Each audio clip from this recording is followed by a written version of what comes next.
The probability is very high that that Bitcoin ETFs will be approved this week. The SEC actually, after denying a number of times, started asking questions, very good questions, very detailed questions, very technical questions. That could be the biggest reason for a Bitcoin to go up. We think we've got three very big reasons for it to continue to move higher. Cathie drops insights on the high probability of Bitcoin ETF approvals. The SEC, after some denials, is now asking all the right questions. Smash that like button, hit subscribe, and get ready for more crypto thrills in our discussion with the genius Cathie Wood. The probability is very high that that Bitcoin ETFs will be approved this week. And the reason, as we've been saying, is, the SEC actually, after, denying a number of times, started asking questions, very good questions, very detailed questions, very technical questions. So I think they've asked all the questions they need answered, and I think most of us have probably been a part of that process. I think so many people are expecting now a sell on the news that we might not have a sell on the news because, once you hear that enough, the positioning's already taking place. So who knows? It's a very short term. All we know is with our 5-year investment time horizon, we think the flows into this new asset class, especially institutional flows, but also retail flows. Retail has led the charge, of course, that they're going to be quite substantial. And it won't take much of an allocation by institutions into Bitcoin to drive what is becoming a scarce asset much higher. Well, on Coinbase, it was up 400% last year, and we as we do normally, and you've seen us trading around Tesla, now trading around Coinbase, a lot of good news. It became the largest stock in our flagship portfolio. In terms of Bitcoin, we think we've got three very big reasons for it to continue to move higher. One, it is digital gold, and gold is a $12 trillion asset. I think Bitcoin might be up to 800 billion right now. So we do think there is some substitution taking place. And the institutional flows, if the allocations were as little as 2.5% to 5%, which is where we think they will end up, you'll see 0.5 and then 1%, you'll see a legging in. That could be the biggest reason for a Bitcoin to go up because, we're at 19.5 million Bitcoin outstanding already. 15 million roughly are in long-term hands. They haven't moved their Bitcoin in more than 155 days. And therefore, we know we're only going to 21 million units ever. So this indeed, from 19.5 to 21 million, is becoming a scarce asset. Cathie Wood is our guide on a fascinating journey into the Bitcoin ETF.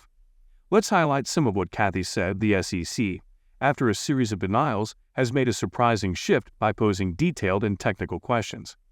This could signal a crucial turning point for Bitcoin. Instead of a predictable sell-off, the market dynamics might surprise us. With a strategic 5-year investment horizon in mind, we anticipate substantial flows into this emerging asset class, driven not only by institutions but also by the growing participation of retail investors. Discover the intricacies of why Bitcoin stands as a compelling investment. Its scarcity, often referred to as digital gold, has garnered attention. In a market already boasting 19.5 million Bitcoins, with around 15 million held in long-term hands, the path to a cap of 21 million presents an interesting narrative. As we delve into the details, witness how institutional allocations, even as little as 2.5% to 5%, could significantly impact this increasingly scarce asset. Join the discussion as we analyze the factors propelling Bitcoin, a digital gem, into a class of its own. We would not be surprised to see an overshoot here, and that will provoke a significant Fed reversal in policy. On this page, this is the yield curve, and the yield curve, the zero measure there, anything below is an inverted yield curve. And you can see we've had an inverted yield curve by this measure, which is the 10-year Treasury yield minus the 2-year Treasury yield, for 18 months, roughly. It's quite a long time, and it's reminiscent more of what went on in the late 70s, early 80s. And we ended up in 2 recessions in 1980 and 81 back then.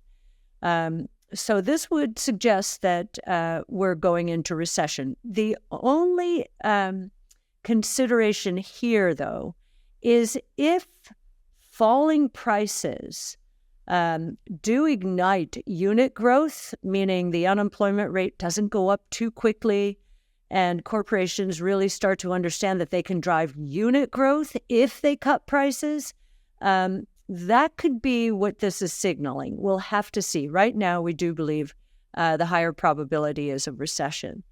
And then on this chart, just to give you a sense of the drama here, this is the number of consecutive days that the yield curve has been inverted.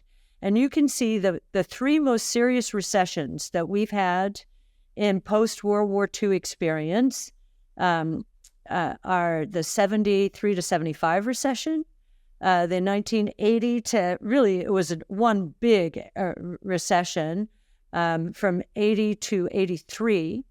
And then you can see where we are now. It's even more in terms of consecutive days than 08, 09. So if you were using this chart alone, you'd say, oh my goodness, what kind of recession is this going to be? Again, we've been through a rolling recession. I think that's partly what this chart is telling us. And we don't think the recession is going to be severe, but it is going to be something the Fed will have to address. Here is the Federal Reserve Bank of New York recession probability. It has been saying for quite some time that we're going into a recession. And in fact, late last year, we got to a level where we had only been in the early 80s before. So, but these votes at the Fed have been unanimous, which is kind of crazy, because each of the Federal Reserve banks has their own economist, economic department, and each one of these Federal Reserve banks, most of them, I would say, would tell you that their indicators were flashing red. And not just for the last few months, but for the last year. So I just think this Fed did not want to be saddled with letting the inflation genie out of the bottle. They didn't want that reputational risk. They were really thinking about themselves, and they weren't looking at these indicators, economic indicators. All right, so let's go through a few here. Leading economic indicators. Now, you can see here we've been negative for quite some time. We're down to a level which in the past, every time we've been down here, we've either been in a recession or we were soon to go into a recession. So this is a recession indicator. Here is what has been the showstopper for many. And in fact, today, Janet Yellen said, yep, we accomplished a soft landing. I think she's going to have to change her mind on that. But you can see jobless claims have started moving up, but they're still quite low by historical standards. This is continuing jobless claims. Initial jobless claims would show the same thing, but it would show recently another downturn in initial claims, which means the employment situation is getting better. These are insurance claims. When people are jobless, they can file for insurance. Innovation solves problems. Bitcoin is a risk-on asset, but it is a risk-off asset as well. And if there are going to be bankruptcy problems out there, then having a vehicle with no counterparty risk in a portfolio will become more and more important over time. Money talkers, get ready to take some serious notes. Cathie Wood said to explore potential signals of an impending recession. The inverted yield curve, a historically significant indicator, has been in this state for approximately 18 months, echoing events from the late 70s and early 80s, leading to 2 recessions. Cathie sheds light on the nuanced aspects, discussing whether falling prices might ignite unit growth and prevent a rapid increase in the unemployment rate. Analyzing charts depicting consecutive days of an inverted yield curve, we find ourselves in a situation more prolonged than even during the 2008 to 2009 financial crisis. Despite the concerning signals, Cathie offers insights into the unique context of a rolling recession, suggesting a less severe outcome. We navigate through recession probability charts and leading economic indicators, gaining a comprehensive understanding of the economic landscape. Cathie Wood emphasizes the Federal Reserve's stance, expressing caution about potential reputational risks associated with letting the inflation genie out of the bottle. As we delve into various economic indicators, including leading economic indicators and jobless claims, Cathie provides a nuanced perspective on the current economic scenario. In a world of uncertainties, Bitcoin emerges as a dual asset, capable of navigating risks both on and off. If you enjoyed the video, don't forget to give it a thumbs up and subscribe to our channel for more daily updates. Remember, knowledge is power, and we're here to empower you on your financial journey. Until next time, happy investing.